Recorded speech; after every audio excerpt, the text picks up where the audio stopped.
다른데 그 유망람 제모 팅 십지바 Today is the 예당 beginning of the 그 가능 40th 총수에게 좀 대비를 Kajimulam. We are beginning the preliminary teachings. 자리가 다디 토알이야 도마는지 예 실규를 꺄베게 긴고를 자주 협다 계획에서 좋은 곳이 전부 쳐라 First of all, I'd like to pay my respects to Drung Goshi Gyaltsen Rinpoche who has come, as well as offer my welcome to the Tulkus 정보 계획 신예 남바 and the Lamas and Kempos, the teachers, 긴주 뒤베데 all of the members of the Sangha, 점이 사조 하산의 패배 텐데 미마제 다는 as well as all of the faithful students who have come from all over the world. 히말라야 주기 텐데 맞소래 상물로리아 도망에 So I'd like to begin by offering you my auspicious welcome. 다들인데 So today, 그주 뭐람 tinshibjube 원주 급들이야 다는 today, 유는 좋아 this year is a little different during the pre-milim teachings because we be having the empowerment of the Abhisamutta Vajrayana from Khepji Gyaltsen Rinpoche. This is a great, profound opportunity for us. And so I thought if we, within the Karma Kamsang, we did have a tradition of practicing and a tradition of teaching, but in later times that disappeared. From one perspective, this was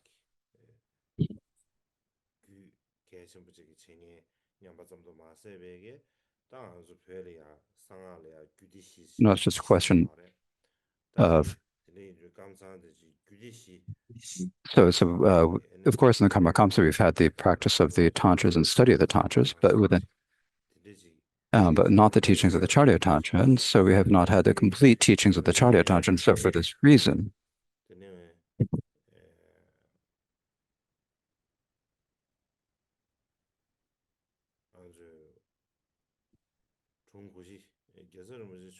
I'd like to ask, I decided to ask Gyaltsen Rinpoche, who have previously received the empowerment of the Abhisamutta Vajrayana from the Akyo Trijun Rinpoche. Not only did he receive that, but he also did the complete practice. And now, even before he has given the empowerment, he has spent a week in retreat doing this practice. So he's taken this great responsibility and great care in doing this. And so for that reason, so tomorrow we will have the preparatory empowerment. The day after that, we will have the main empowerment. So today, I would like to give you all a brief introduction to the topic of the Abhisamutta Vajrayana. So in general, I don't need to speak too much about the spread of the Dharma and so forth, because we'll be speaking about this during the summer teachings. I'll be speaking about this in detail in the summer teachings, but today, I don't need to speak about that detail. But in general, when we think about the secret mantra,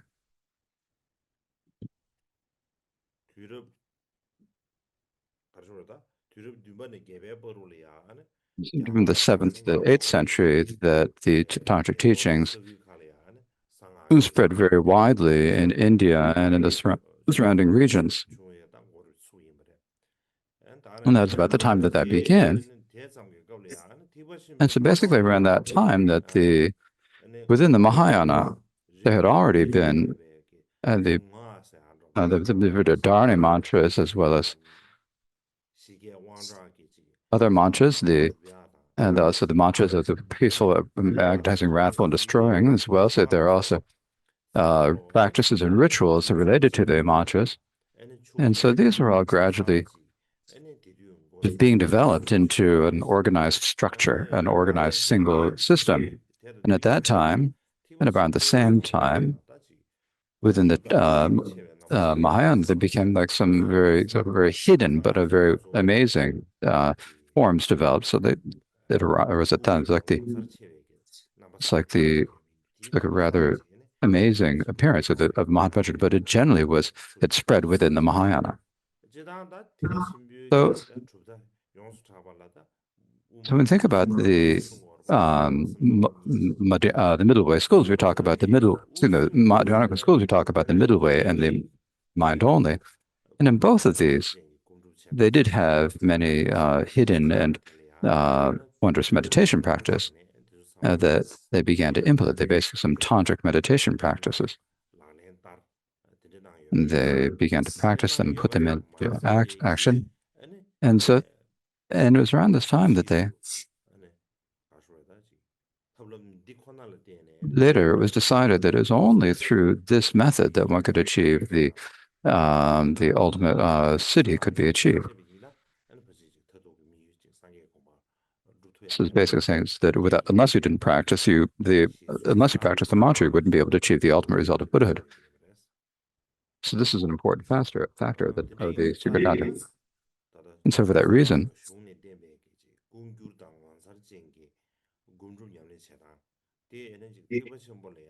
so they're basically these practices that were so hidden and secret and wonderful were all became indispensable methods for the Mahayana. But as they developed, then ultimately you practice the middle way, the Mahayana teaches, and basically the ultimate step of your practice would be to do the Tantra. And so for this reason, the great Mahayana scholars of that period, in terms of their philosophy, were primarily Madhyamaka and mind only, or at least the Yogacara middle way. And so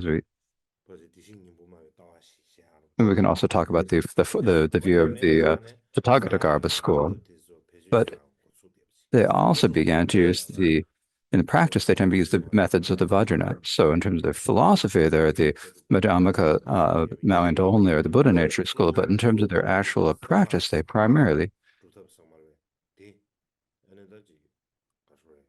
began to primarily practice use the methods of the tantric prasik.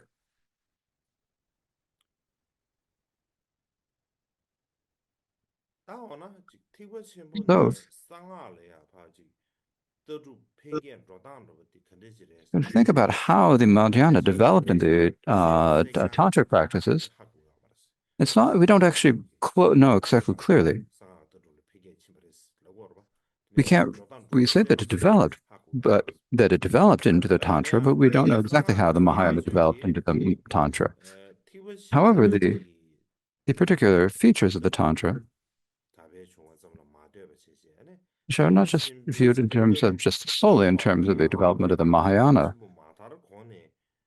but actually there was like a hidden and more mysterious sort of practice that had actually existed prior in the Mahayana practice. And so there's basically beginning to emphasize them, beginning to expand them a little bit and adding to them. And so this developed into the traditions of the tantric practice. And so for that reason, so basically independent of the development of the Mahayanas, even before the Mahayana practice, there's many different methods of practice that already existed. And so if you think about this, at this point, think about like with when we think about the Abhisambodhi and the Vajra expanse, we arrived be like a new chapter within the tantric tradition. This is what many scholars say. And the reason why we say this is that according to some Japanese scholars, when you think about the Abhisambodhi Vajra and the Vajra expanse, they're very important. They're some of the main practices that they do. They're the main practices in their secret mantra Vajra practice, and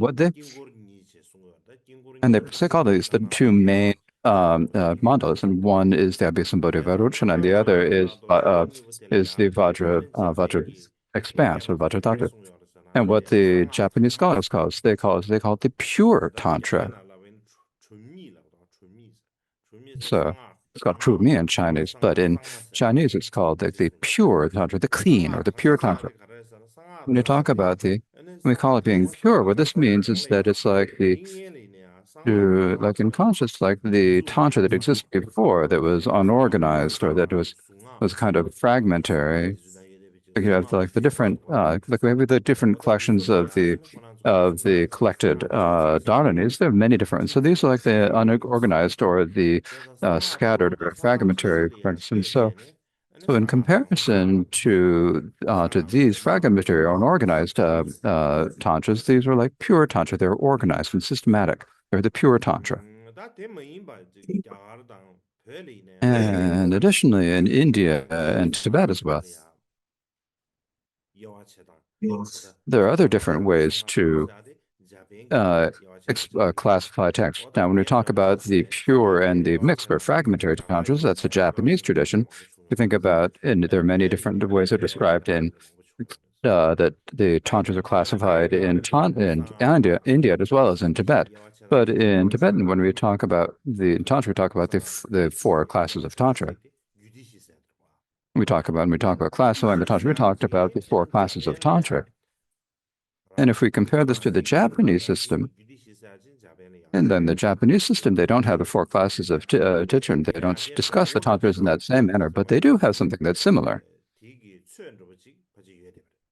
I think that there's for example, in Tibet, the fragmentary practice we had are very similar to what we call the Kriya Tantra, that Kriya Tantra that we call in Tibet.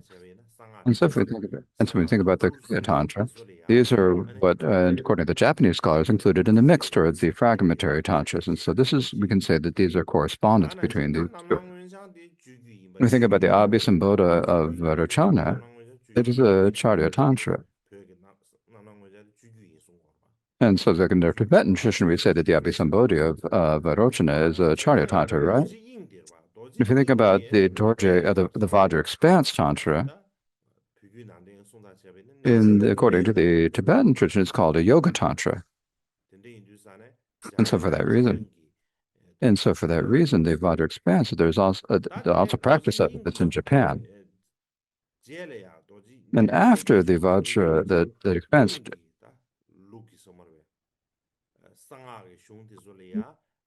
the later texts after that developed into the unexcelled or Anuttara Yoga Tantras. And so in general, when we think about whether the Japanese or the Indian or the Tibetan ways of classifying the tantric texts, mainly it's based upon their subject matter, because of the differences in the subject matter. And also there's sometimes it's based upon their importance or the significance.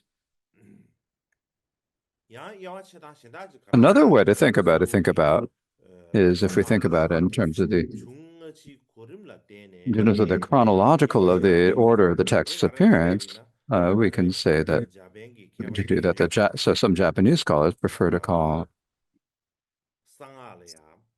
or as they say that the secret mantra, they have the early, the middle, and the late period tantras. So they say that there's divided into three periods. They say that Abhisambodhi Vairocana and the Vajra Expanse Tantra are both considered part of the middle period Tantra. And the tantras that appeared before that are called the early period Tantra.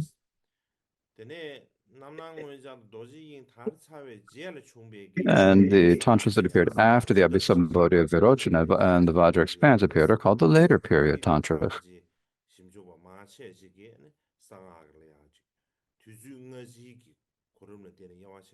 And so this is one well-known way that contemporary scholars divide the things.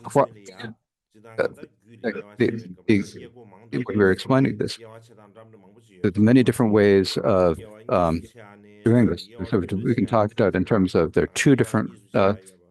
You can just classify the tantras in many ways, other than two or three or six or. And the lutist is classified in the two. The most is in terms of seven. But there are many different ways. But well known, if we divide it into four classes of tantras, and this is the most widespread tradition. When you think about this, the Nyingma Mantra, the Secret Buddha, talks about the nine vehicles.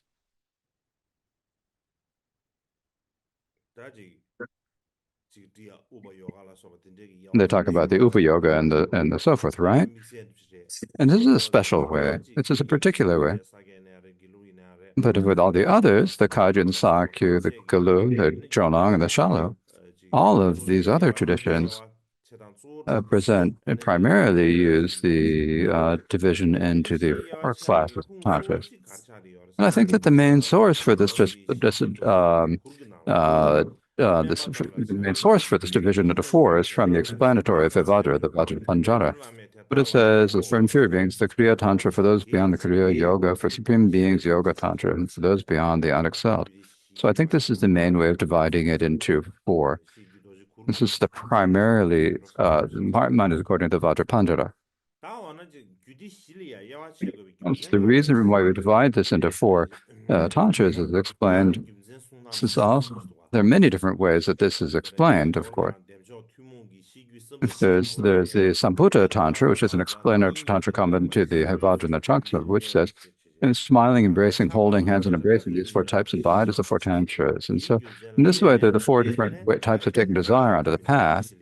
In the same way, there are the four different tantras that to take them. And so, that's another way they describe. So, the Gelugpa tradition say this is the main reason for saying that there is a classifying the tantras into four classes. So they basically say it's in terms of how that we act on desire. And that's that reason why the divisions into the four tantras. Alternatively, in the glorious Sakyabha tradition, they also primarily that they're basically the same in this, but they say that one reason why there are four different tantras, if you think of the Kriya Tantra, there is no self-visualization. There is only frontal visualization, not centered. In the Charya Tantra, there's self-visualization, but no inviting the wisdom beings. The Yuga Tantra, there are both the self-visualization and the invitation, but in the end, the wisdom being is requested to depart. And in the unexcelled Yoga Tantra, there is a self-visualization, but there's no request in the wisdom being the self-generalization phase to depart. This is how they explain the origin of the full classification into four classes.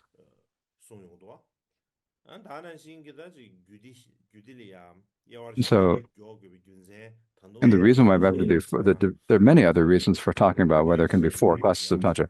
You can talk about the four human castes, like the unexcelled for the common caste, the Yoga Tantra for the royal caste, the Charya Tantra for the minister class, and Kriya Tantra according to the Brahma caste. And so you can classify it according to the four castes that were prevalent in India. And so basically, and according to each of these four castes, there were different classes of tantrans, and this was divided into four classes. Also, in terms of the unexcelled teachers for the purpose of taming those with desire, the Charya Tantra for taming those with anger, the Kriya Tantra for the purpose of taming those with delusion, and Yoga Tantra for purposes of the indeterminate type. So this is that's the different other ways.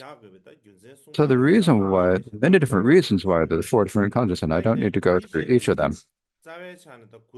But primarily, fundamentally, the orders are the same. It's like it said in for inferior beings, the Kriya Tantra, for those beyond the Kriya, the Yoga, and then the Yoga for those above, and supreme is the Yoga. And so it's basically the first you have the Kriya Tantra, and then the highest is the unexcelled Yoga.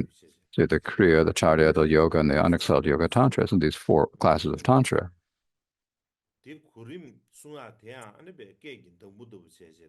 And so this is very important. In terms of practice, you need to go through the four steps. You need like an order that you need to go through. You need the Kriya, then the Charya, and then the Yoga, and then the unexcelled Yoga Tantra. And so this way you need to go in this way. It's like the sequence of the practice. For example, in the Havadras, is once you know all stages of vehicles, then Havadra is taught. It's basically you per se that the three different things, like a It's like a ladder that you go through, the three vehicles of four attendants and so forth.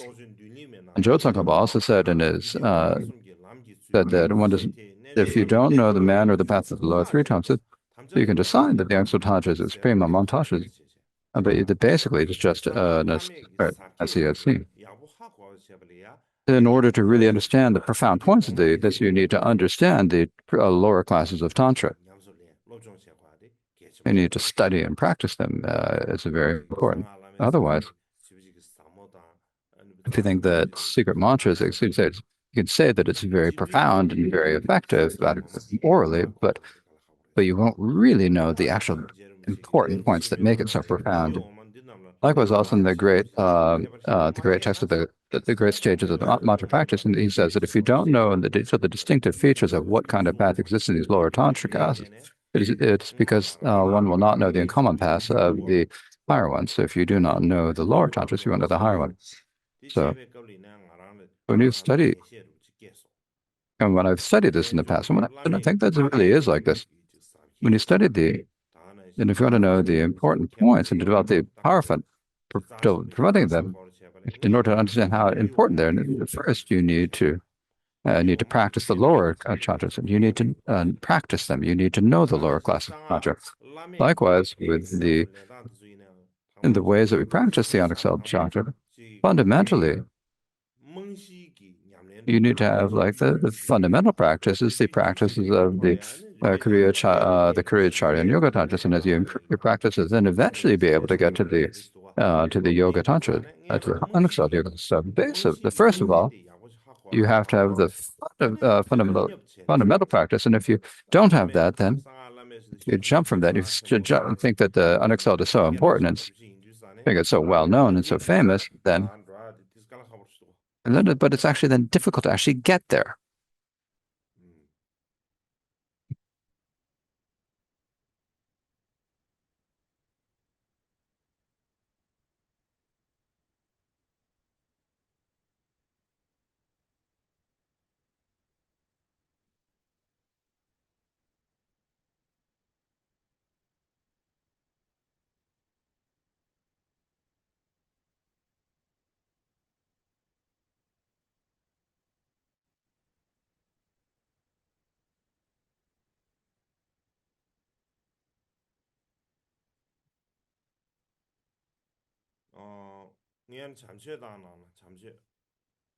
Uh, please have please have the tea offering first.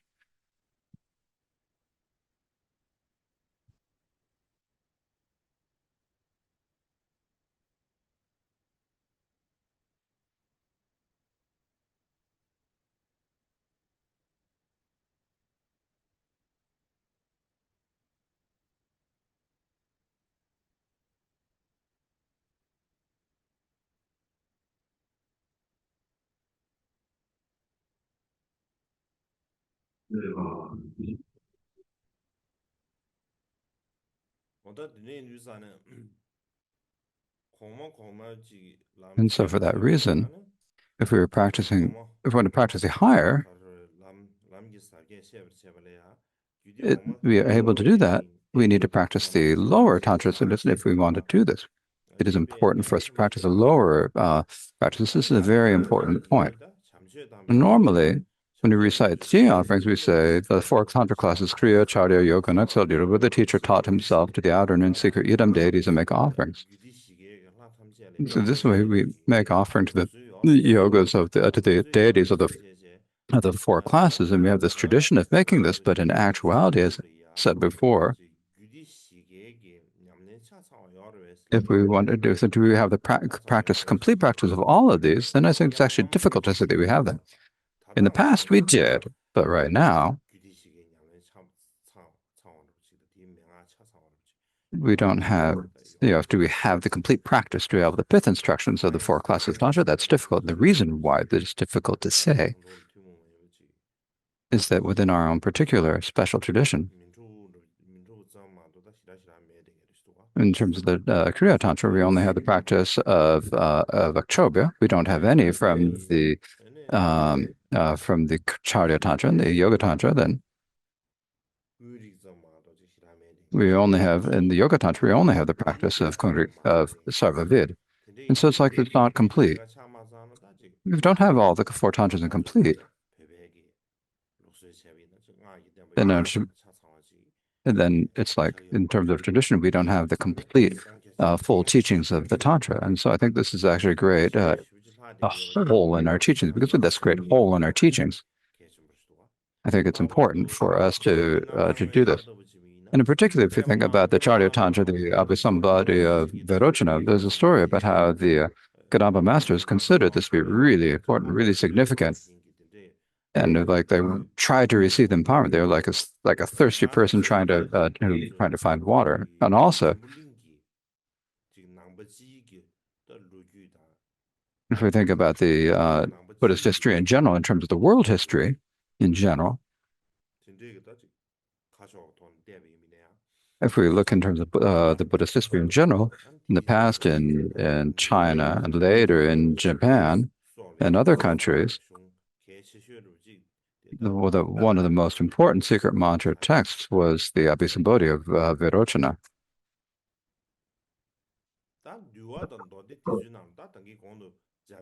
We think about it in terms of the Sutra and Vinaya. There are many dhatanis and mantras that are taught there. There are many mantras and dhatanis and mantras that are taught there. And there are many methods for accomplishing common siddhis, such as pacifying harms or bringing about assistance, overcoming enemies, and so forth. But they're mainly for the sake of benefits for the sake of this lifetime. But they do not teach a complete path for achieving the supreme siddhi. If we want to have a complete path for accomplishing the supreme siddhi, the earliest of these is the Abhisambodhi of Vairocana, or the Abhisambodhi of Vairocana and the Vajra expanse, or the Vajra peak. And so for one who thinks about it just from the terms of Buddhist teachings in general and the secret mantra of teachings, then this tantra, the Abhisambodhi of Vairocana and the Vajra expanse are extremely important. And so if we, and it's like that we can bring this into our lineage, it's like our treasury of dharmas become more full, and so there are great benefits to this. And so I think there are many reasons why we should do this. And so this is why I have asked Trungpa Gyaltsen Rinpoche to please give the empowerment of the Abhisambodhi of Vairocana at the Kaji Mulam. So I requested him to do this, and as I requested, he has as he expected. And so I think this is a great fortune for us. Now, in the future, I think we should continue and also have the empowerment of the Vajra expanse. So if you have the empowerments of the Vajrasambhati and the Vairocana and the Vajra expanse, should be something we are able to have a particular practice of these in addition to our Kaji practices, and I think this would be very good. I think this would be very beneficial for our teachings in general and specific. In any case, when you think about the order of the chronological development of the Tantra from the early to the middle and so forth, it's we talk about the early period and the middle period of Tantra, the gradual development. And so the division between the two, how to divide the two,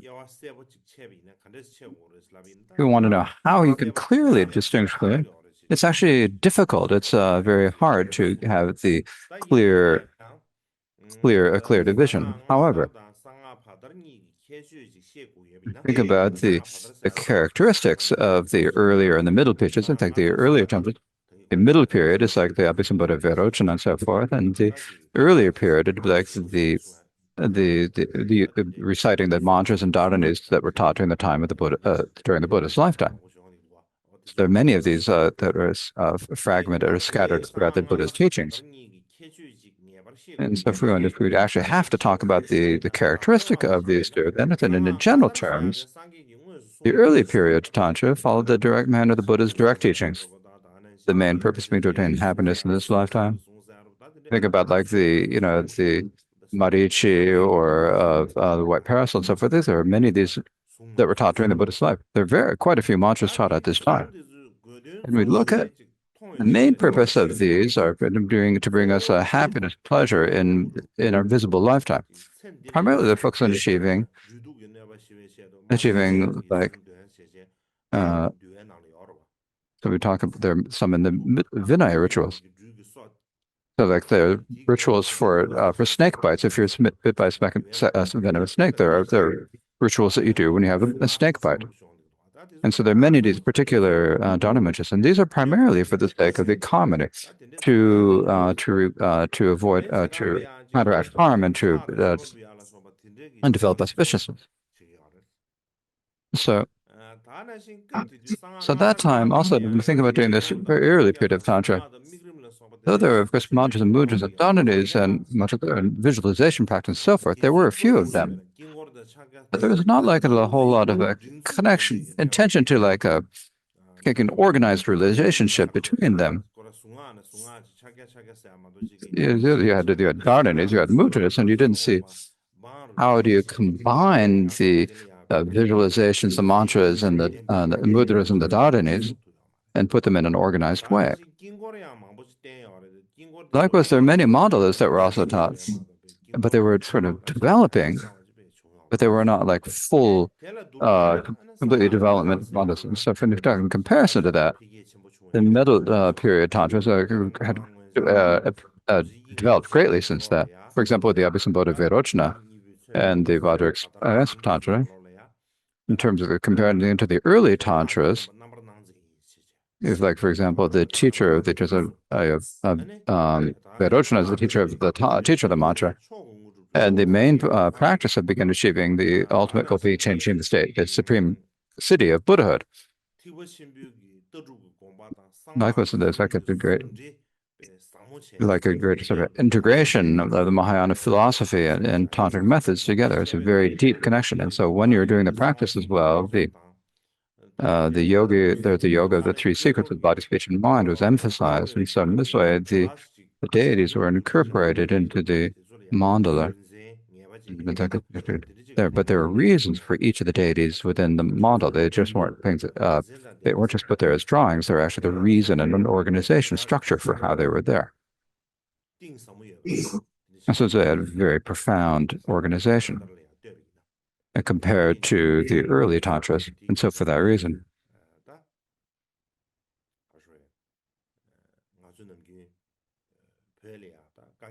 this is one difficulty we have in Tibet is something we debate in Tibet is think about, do we have like the Medicine Buddha Sutras? Are they considered tantras? Are they considered sutras? There's a lot of debate about whether the sutras should be included as sutras. And when you talk about this, when we have the way of dividing this, the reason in terms of this, when you think about this, it's very difficult to actually say whether the Medicine Buddha Sutras are sutra or tantra. It's very hard to see. And so many great disagreements among the scholars. And so what we look at the Japanese tradition, I think there's something we can understand there. And if we understand here that I think about the sutra rituals of Medicine Buddha, we ask whether they're mantra or sutra, this actually becomes easier to explain, and I think it's easier to understand. When you think about the Medicine Buddha sutras, right? The Medicine Buddha sutras and the dhananis and so forth, and there are many other things. Like, for example, there are many others in the sutra. There is the Heart Sutra, there's the mantra. There are many sorts of mantras. It's not just in Mahayana sutras, it's also within the Shravaka, or the foundation vehicles. Within their three Pitakas, they also have these different, for example, they have the Sutra of the Great Mayuri. And so these are actually basically, scattered teachings on the Secret Tantra. But as scattered teachers, they don't teach the full path all the way to complete Buddhahood. That occurred during the middle period of Tantra, as we explain it according to the Japanese scholars, within the path to complete act is taught in full within the Abhisambodha Vairochana and Vajrayana expanse. So these are like the So I think this is something that we do need to explain and think about. And I think that there's a quite a, be very beneficial to talk to discuss this. So now we will have a 30-minute break. 다시 한번요. So next, I would like to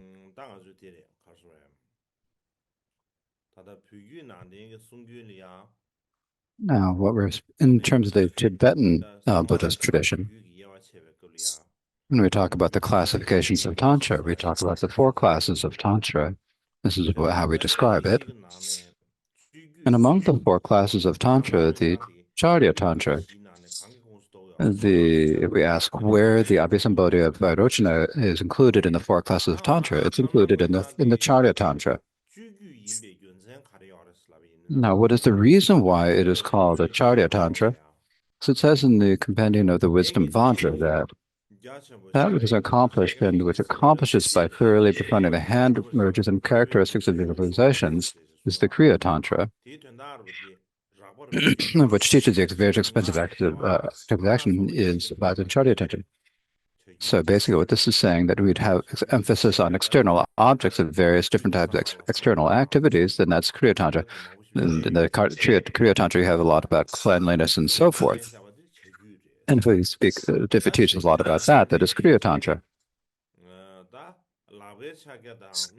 And we have the mudras, the hand mudras, and the visualizations of the Kriya Tantra, so that are those. And so for these reasons, so you have in terms of the external actions, it's similar to the Kriya Tantra, but in terms of the internal men, it's actually more in tune with the Yoga Tantra. So the external acts are similar to the Kriya Tantra, and the internal is similar to the Yoga Tantra.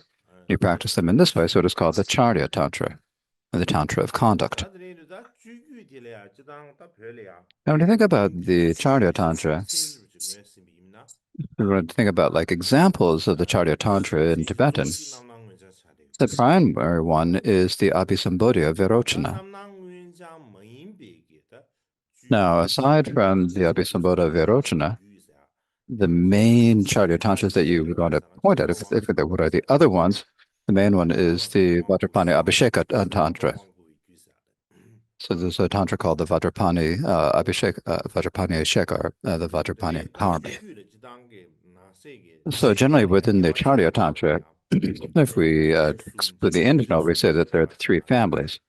So we divide it within 3 families. There's the Tathagata family, the Padma family, and the Vajra family. So among these, the Tantra of the Tathagata family is the Abhisambodhi of Vairochana. The Tantra of the Padma family was not translated into Tibetan. The Tantra of the Vajra family is the Vajrapani Empowerment Tantra. And so, in Tibetan, we have the Tathagata family Tantras, and we also have of the Charya Tantra, and also the Vajra family of the Charya Tantra, but we don't have the Padma family of the Charya Tantra.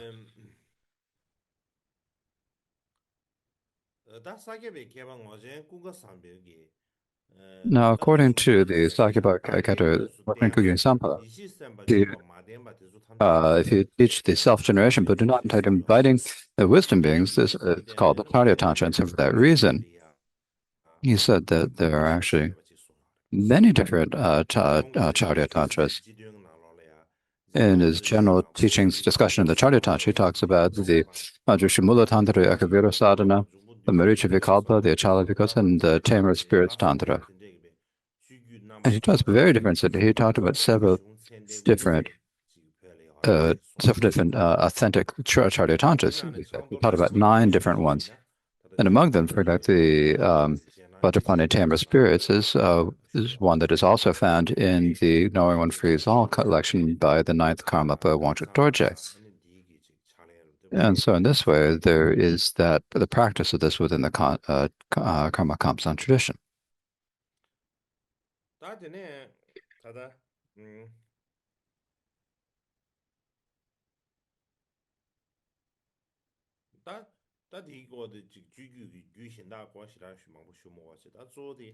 Now, without speaking so much about the other Charya Tantras, the main one is the Abhisambodhi of Vairochana. And so think about that. Think about And so it says the as it's Longdo Lama says that the Abhisambuddha Virochan of 1086 chapters, its later Tantra 7 chapter, the Vajrapani Empowerment 12 volumes were part of the Charter Chantas not translated into Tibetan. So when you think about you talk about um, in Chinese, they talked about as sutras. They're not called tantras. So we have the as the it is called by the king of sutras in this, but the main sector text has still not been found. However, many of the points within the Abhisambuddha Vaidaraja are found are quoted in other texts, and so for that reason, we can understand a fair amount about it. If we think about it historically, the earliest episode of Atharvaveda, this appeared during the second thing of the Yuan dynasty in 17 Kaiwan dynasty. It's in 724. It's translated by the Chinese translated Yi Xing, serving as a scribe by Subhakarasima. So Subhakarasima. And so he translated it into Chinese. And so this is the earliest translation of the Abhisambuddha Virocana. And the original manuscript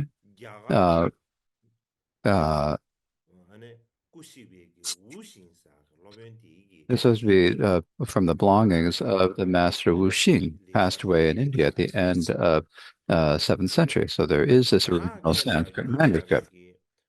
So the Sutra of Virocana, Abhisambuddha Virocana in Chinese, has a total of 6 fascicles. And among these 6 fascicles, and so the first of these have 31 chapters. And so this is the main text. This is like the main text. It's the main point, the most important part of the text. And the 7th fascicle has 5 chapters, and it is basically giving offering rituals. It's sort of like a supplementary text. Now, in Tibetan translation of the Abhisambuddha Virocana was translated during the 9th century during the reign of Emperor Shilendra Luchen by the Indian master Shilendra Bodhi and the great translator Bhante Kalapatsa. The two of them translated, edited, and finalized the translation. Now, the translation of the Abhisambuddha Virocana has 2 parts: the root tantra and the later second tantra. The root tantra has 25 or 26 chapters. The second, the later tantra, is divided into stages of supreme sequencing, has 7 chapters. We talk about how the Tantra Sutra, the Abhisambuddha Virocana, was taught by the teacher, the Buddha Shakyamuni. According to Rinpoche and Bhutan's general exposition of the Tantra classes, it was taught in Ganavyuha in Akanishta, and so on. The Virocana and Nirmanakaya form taught the secret mantras through physical form. And on the ultimate fountain, Virocana's Nirmanakaya, the form of Shakyamuni, taught the sutras, the teaching of the sutra vehicle. So this very Abhisambuddha Virocana was taught in the Ganavyuha realm of Akanishta by Mahavirocana.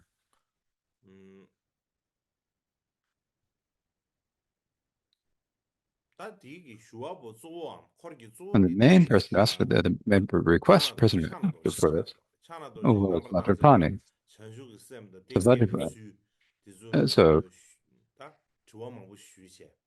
So he asked, and he asked many questions, and he asked, and through the different questions, the Buddha taught the root and the later tantra. And the later tantra, as I mentioned, has only 7 chapters. But Buddha Rinpoche, in his general exposition of the tantras, says that the current text we have is only 7 chapters, but the later tantra itself was probably not only this; it's probably incomplete. The reason why is that there are many praises of Vairocana that were translated into Tibetan that are not included in the later Tantra, but are said to be from it. 나 제상 부대를 미치기 규리주남 나눠래 안에 So Kabutin in his general exposition on the classes of Tantra 남랑은장기 레베 나눠래 규치만을 잡아게 롱카시지 says that 아니 uh, 다다 벽에 돌려 some of the, 양보셔 규치만 there are some quotations from the later Tantra that are not included in the Tantra. They're quoted from it. So it seems that the later Tantra as translated in Tibetan is not complete. The main reason for this is because the Bukagui has commentary on the Abhisamyutta Virachara. There are some passages cited there from the later Tantra that are not present in the Tibetan translation.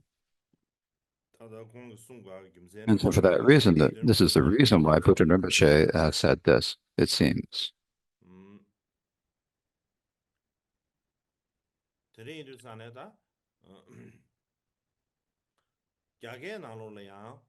Now, within the Chinese tradition, the main part of the text is, as I said before,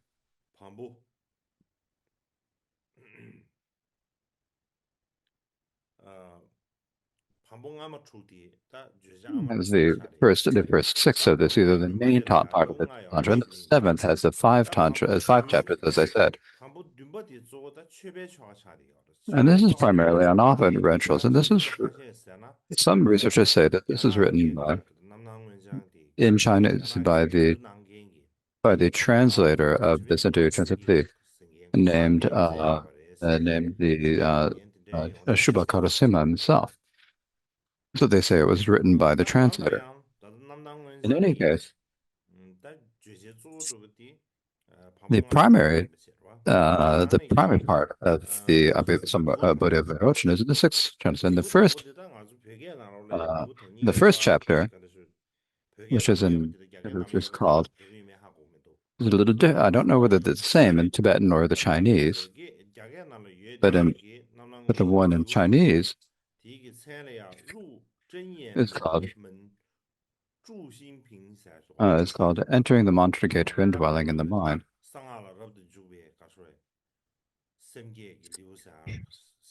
So basically talking about entering the resolve of the aspirations of the Bodhicitta. This speaks quite a bit about philosophy.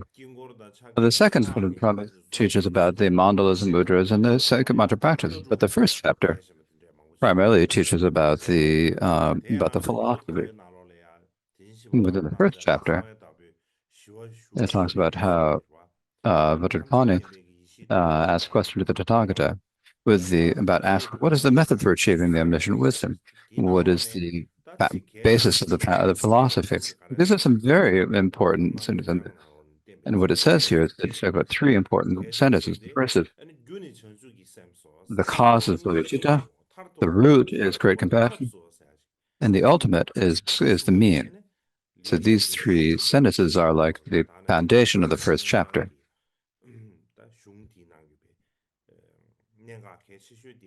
And like a very important part of the Abhisambodhi Virachana.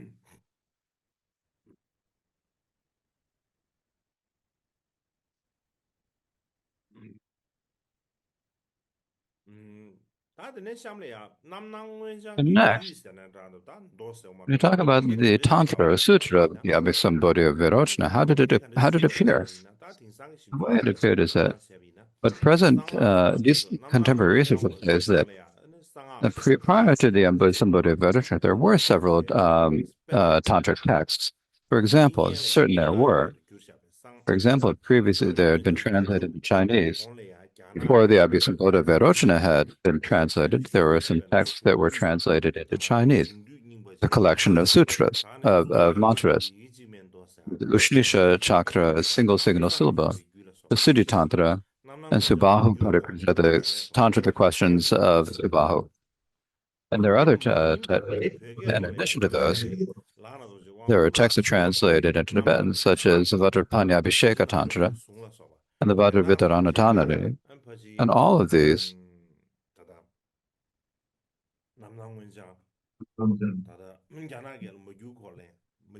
It's proof, evidence of the were translated before the Abhisambodhi of Vairocana was translated into Chinese, and so that many of the topics or points within this were translated in the earlier secret mantra texts. And so this is a definite that there is evidence for them, as the contemporary scholars say.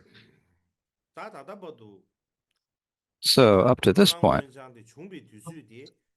when you think about the time when the Abhisambodhi of Vairocana appeared, the most common explanation is that it appeared in the middle of the 7th century. However, when you think about the middle of the 7th century, when you think about uh, uh, there was the Tang Xuanzang who lived in India until 645. Within his travel records, there's nothing at all written about the Tantra.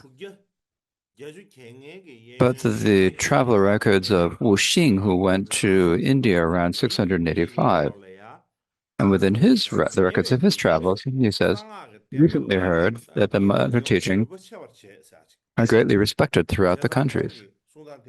So at that, look at how he said then, it's based in the recent times, or the times around his.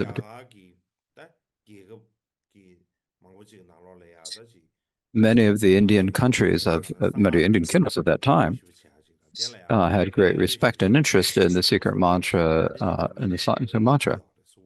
And this is written in Wu Xing's travel logs. And not only that, as I mentioned before, there's a Chinese translation, the manuscript of the translation into Chinese, and that was from this master Wu Xing. And so this had been found by the Wu Xing. And so when you examine this, there's a time when Xuanzang was in India, the time that Wu Xing were in India, and in between there's a gap. Xuanzang left, came to India and left. Then later, Wu Xing came. But before Wu Xing arrived in India, but after Xuanzang had departed for China and Wu Xing and before Wu Xing came in, so there's that gap of time. For that reason, Xuanzang stayed in India until 645, and Wu Xing only went to India in 685. And so between these two, there was a gap of time. For that reason, the Abhisambodhi of Vairocana probably appeared in the middle of the 7th century. This is the main reason why. But another thing we consider is that Xuanzang writes nothing about the Tantra. And the reason might be because he didn't like the Tantra. And so for that reason, he did not read it. This is possible. So it's quite possible that the Abhisambodhi of Vairocana might have appeared even earlier than the middle of the 7th century. So for this reason, think about the Tantra or Sutra, the Abhisambodhi of Vairocana, think about when it appeared. It was generally accepted now that it appeared in the middle of the 7th century. Now, where did it appear? What was the geographical region? There are many different opinions. Some people say that it came from Nalanda in central India. Some people say it came from Lata in western India. Some people say the southern India. And some people say that it's from Kapisha, which is in present-day Afghanistan. And some say it's from northern India. So there are many different positions. But most of these don't have any solid evidence. There's a strong possibility. Among us, the one that has the most reasons for it is that it would have been at that time the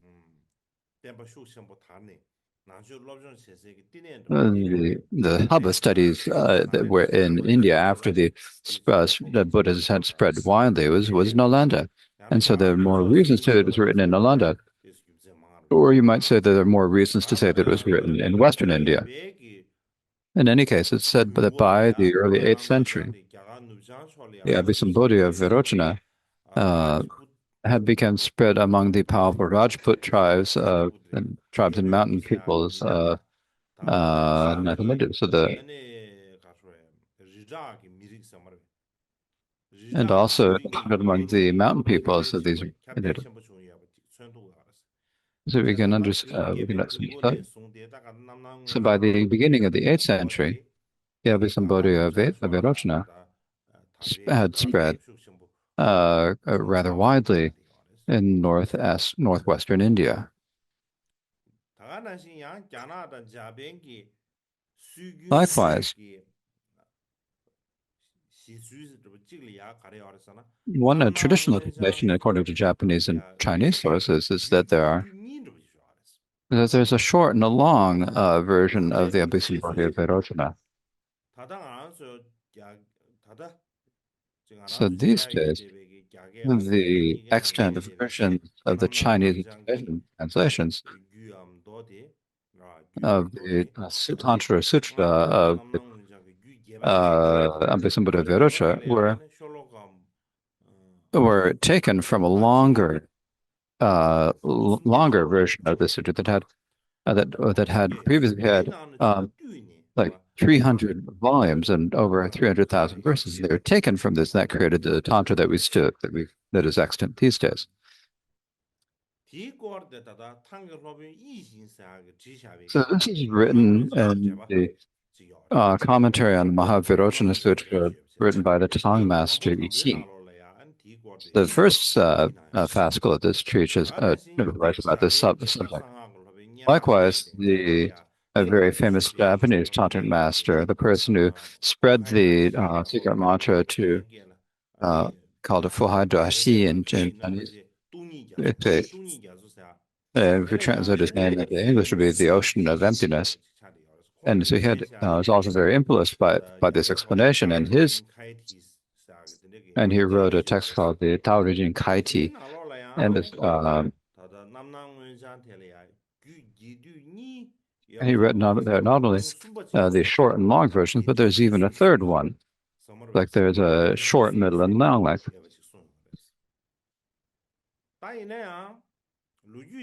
however, the other historical accounts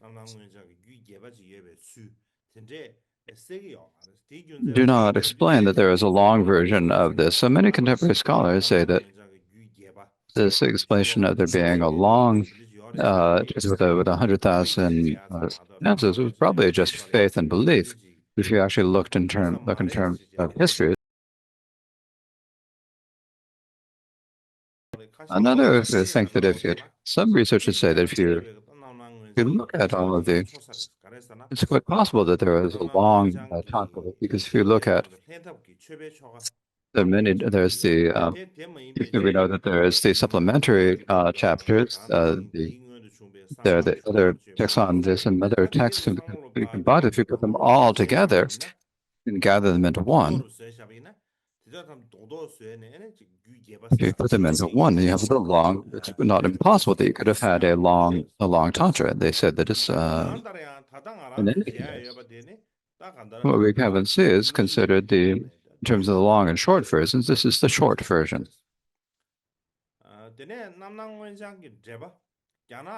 The commentaries on the Abhisambodhi Vairocana that exists in Chinese only was written by the Indian master Shubhakara Simha. It was written down by a student, Yi Xing, in notes. But that's the only one in Chinese. So in Chinese, there is only one commentary. And so the commentary on the Virochana Sutra that was written down recorded by Yi Xing has a total of 20 fascicles. Likewise, there is also two later masters named Zhiyan and Wanggu, who created what they called a meaning commentary on the Mahavirochana, and that had 14 fascicles. Now, so in Japan, the tantric practitioners primarily emphasized the earlier commentary. Well, those were in the Tiantai 고라제야 school, 상하게 말이야. the 다다 제바 치머디. so they 视野安定 primary emphasis the second one. 제바 치머디 소시와 They 지금 explained that later one that written by Zhiyan and Wang Gu 땅 아주 벽에 토할이야. 다다 from Tibetan tradition. 뒤럽 개배가 나로 호변 상계 상에 제샤. In the 8th century, there was a master named Buddhagaya who wrote a 대어와 남버단 정어버 찬슈비 유기 뒤뒤에서야지. he wrote a summary of the Vairochana's Tantra. 로자와 베지기 교사. It's translated by Shailendra Bodhi and Gulotsawan and Bande Patsek. So there's a summary content. And this also has been, it seems to be trained into, but it's rather well known. The second one is, yeah, there's an explanation of the long one. This is also written by Buddha, it's said to be by Buddha-Guha, but there is no qualifying of it. Now, some people do have some doubts because there's no colophon for whether Buddha-Guha was written. And the third is a commentary on the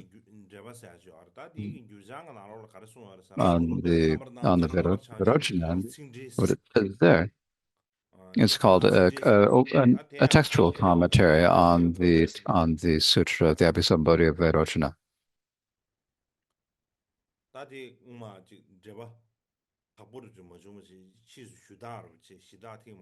So there are some. So it originally was not very clearly. It was not very well edited, so it's later retranslated and edited by Gulokar Kunimpo. Okay, so if you think about the Chinese and the Tibetan translations, the Abhisambodhi of Vairochana, there are some minor differences in word orders and in the order of chapters. Likewise, the commentaries of and Buddha-Guya's commentaries include some discrepancies in the way that they excite their verses. And so there are differences in terms of the length of this. And so for this reason, what the contemporary researchers say is that after there had many different revisions, many changes to it over the years, from the time that it appeared, historically appeared. Later, there are many editions and or compilations of it.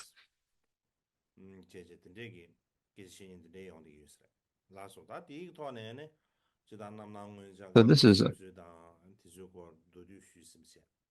is a brief explanation of the Abhisambodhi of Vairochana Tantra and its appearance. Now, if we later think about how the Abhisambodhi of Vairochana spread in the practical lineage of the Karma Kamsa, the biographies of the first Karma producing by Karma Bhakti, there is no clear mention that they have studied the Abhisambodhi of Vairochana. But in the biography and verse of the third Karma Paranjapodhi, it says that in order to complete the Dharma intentions of the great master, the glorious Ujjimpa, the spiritual friend Kunga Dipchapa received the Kalachakra, the commentaries, the branches, the net of illusion, the representatives of the great wheel, and Suputta Tantra and commentary. And so when you talk about this, what it says about this in the Golden Garland of Kagyu biographies is that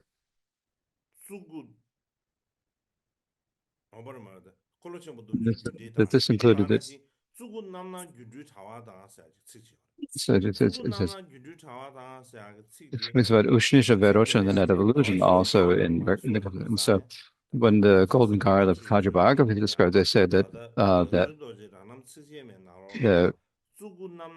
what he mentioned a bit when it says Ushnisha Vajaya Vairochana, Ushnisha Vajaya Vairochana is the second, and the third is the net of illusions. And so these are third. It talks about these three separate ones. But generally, there is a Vairochana net of illusion tantra. There's the Manjushin the Marusha net evolution, the Vairocana net evolution, the Vajrasattva net evolution. So when it says in says Shinshna Vidya Vairocana net evolution, is whether it means the well-known Virachaza or whether it means the Vajras Abhisambodhi Vajrapani is mentioned in the Golden Garland by Sita Chugijune. But it might also have meant the Vairocana net evolution.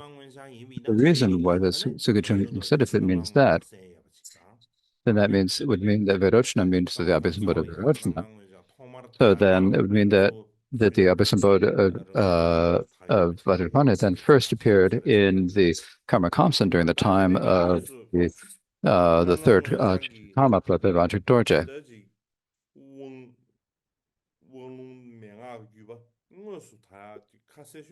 No, the one that is clearly a transmission of the Abhisambodhi of Vairocana was during the time of the sixth Karmapa of Tongwa Dindan, who he was a student from Chalutsendrapur Dawapal, who was a student of Bhutan Rinpoche's Dratsepa Rinchen Namgyal. He received the teachings on the Abhisambodhi of Vairocana. So from that time, within the Golden Garland of Kaji biographies, when it talks about Tongwa Dindan's biography, it expresses this clearly. What it says is from Rinchen Dawapal, he received these empowerments at Semuriktu, Petriktu, the victor of the three Vajras and many other Vajras. It describes many of the concepts that he heard. Not only that, it says at that time there are many. When they did pujas, they did many Gelugpa rituals, and so when Tongwa Dindan then he said, "Why do you do so many Gelugpa rituals?" And that is because we don't have our own texts in our own tradition. And Tongwa Dindan said, "I can write the rituals." And then he wrote the Sadhana Mandala rituals of Vajradhatu, the Sadhana Samvarakaya Mandala, the Sadhana Vajrayogini, and others that appear in his collected works. And so these are now the ones that we consider. I think about the Vajrayogini sadhana, the sadhana of Jinasagra, all of the Mahakala practices were all written by Tongwa Dindan. Likewise, he also wrote the dances for Mahakala and so forth.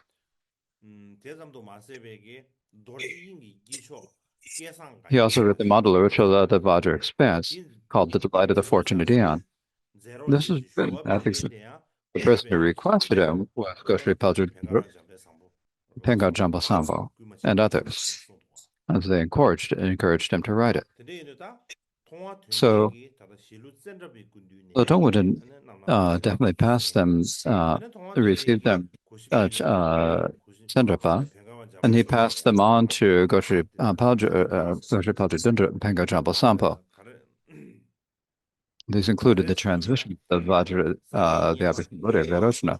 The reason is that it writes that Sangye Emperor Tashipaldur received the Abhisambodhi of Vairocana from Goshri Paljur, because it states there's the one called the Sangye Denma Temple, the Great Sangye Denma, by Mikidorje, that says, from Bodhisattva Paljur Dondrupa, he received the empowerments and reading traditions of the Temple Dakinis. The chakras and body of Luya Fanakpa and Dribapan, the lineage of Vajra, the Griva, faithful and restful gurus, Mahakala, Gyawajats, and Vajra, Tongwa with Amitais in three aspects, the Abhisambodhi Vairocana, Sarvavid Vairocana, Akshobhya, and others. And so for that reason, Sangye Emperor received the transmission of Abhisambodhi Vairocana from Paljur. And Mikidorje also received these teachings from Sangye Emperor. The reason for this is that in the Dharma history, the Feast of Scholars says that he matured students by conferring empowerments in the principal matters, the four classes. That's not clear here, but it says that the four Tantra classes, that it makes it clear. For that reason, it says, we can say that we think that he did receive it from the empowerment of Abhisambodhi Vairocana from Sajji Pandas, and he also wrote in his sadhana and ritual called Smiling Crescent Moon. This just seems to be the you can say that there's none other than that. It's just a little bit bad, but it's probably the earliest mandala ritual for it. So for that reason, uh, for Adrim Gyatso Rinpoche to be able to give the Rinpoche is actually really in accord with the examples of the previous Kagyu masters, because Drung Tongwodin gave the empowerment of Abhisambhada Verochana Gosha Pachadudan, and so then Gosha Pachadudan then also gave that empowerment to Sandhinyamba Druptap and others, and then this way spread the tantra to capable students. And so we can see this from the bio. So now the Abhisambhati of Verochana that Rinpoche will give now was translated from Bodhi Lotsato Gadampas, then Buddha Rinpoche, then from Buddha to Dratse, Buddha to Namgyal, and then also to Shalo and Sakya. And it's also translated there from that to the Gelugpa tradition, which is Tahan Shuje, Jamya Sheba Jigme Ompo, Jamyan Truptenyupa, Drakomba Tembe Rapke, and others. And from Drakomba Tembe Nyembe, was then transmitted to Lakpa Jamyan Kenze Wompo, who gave it to his student Jamga Lodhataya. And Jamga Lodhataya, it's not clear whether he ever actually gave the empowerment to anyone else. Now later, the 18th Chichen Rinpoche, he's the one who was primarily responsible for propagating the ocean of tantras. And his system says at that time when his Lama Guru came to his temple, Rinpoche was really doing something. He was very joyful that day. In his on the Boswater ritual, he said that today his homeless Sakya Treason Rinpoche is going to ask me to give the empowerment of the ocean of tantras. But at first I didn't dare agree, but later Rinpoche was very insistent. And so for that reason, in the past, Kongso Khenpo Rinpoche had the empowerment lineage, but nowadays Khenpo Rinpoche has passed away. So that the lineage of that empowerment is only at Chögyal Trichin. And so for that reason, there's no way that I could do anything other than to agree to offer to the Sakya Trichin. And then what else he also said at Chögyal Trichin, he also said is in the previous year at Swayambhana, when the 16th Karma Panajurudori gave the treacherous and precious instructions that I there. And at that time, the 16th Karmapa very kindly patted my shoulder. He put his hand on my shoulder and patted it. And he said, Rinpoche, later, Sakya Trichin will request from you the ocean of tantras. So that time, don't refuse. And so not only that, I plus it. If you give that, I also plan to some tulkus to receive them from you. And so he said this, and so this is very definitely clear. So how wonderful, he said. And so he said that from the 3 years, Chögyal Rinpoche said we don't need to stay in Lumbini, we should go to India where Sakya Trichin Rinpoche is. And they spent 3 years, traveled annually to the Dharman camp in Palsakya in India, and gave the empowerments and teachings of the ocean of tantras.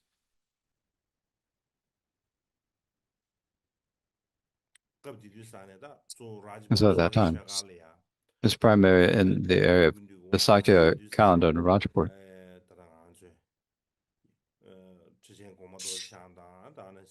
Give it to the Sakya Trichin, all the Sangwas and all the teachers and masters, and many other people at that time. They all gathered. And then he offered the empowerments of the ocean of tantras.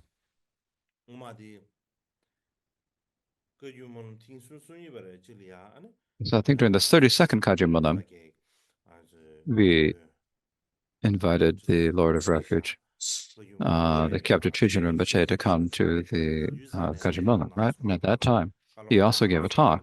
And what he said was the 16th Gyeong Karmapa. He was very close to the 16th Karmapa. And one time, when the 16th Karmapa was sick, and he was he went to visit the Karmapa in Delhi, and at that time, as it had not been very long since the Sakya treason had received the empowerment, so at that time, the 16th Karmapa said that it's wonderful that you've been able to take these empowerments of the ocean of tantras. It's wonderful. In the future, so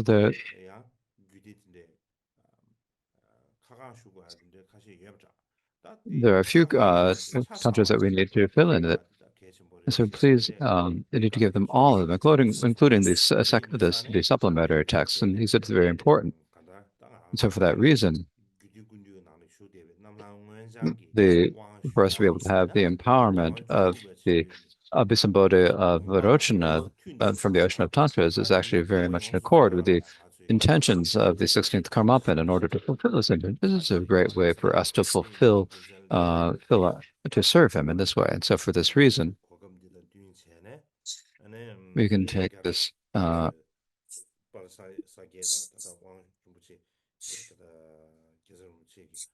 so the person whom Gyatso Rinpoche received the empowerment was the Sakya-Trijang Rinpoche. So you take this abundance, and I've asked him to ask him, and for this, for the sake of the beings, just remain long and to continue performing the activity of a being. And similarly, I'd like to ask the region of the Gyalwangs, the during Gyoshin Gyatso, we must offer him a warm thank you. As I said, that he went particularly to the Sakya camp to receive the empowerments. Not only did he receive the empowerments, Rinpoche also returned to his monastery and did the retreats. He completed them all a few years ago. He did the retreats on all of them. And so now, as I said, when giving this, he's not doing just any old sort of thing. Once again, he's spending 7 days in retreat. And so he's giving the empowerment with a lot of aspirations for him to be able to give the empowerment. Now, there's a great purpose for that in terms of historically. It's a very precious opportunity. And it also matches the examples of the pastors of the path, and it fulfills the intentions of the 16th Karmapa.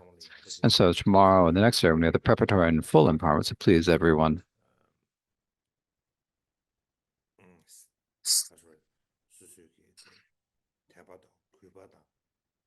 Come with great faith and devotion. So please listen to these parts as well. So that's all I have to say for today. Thank you.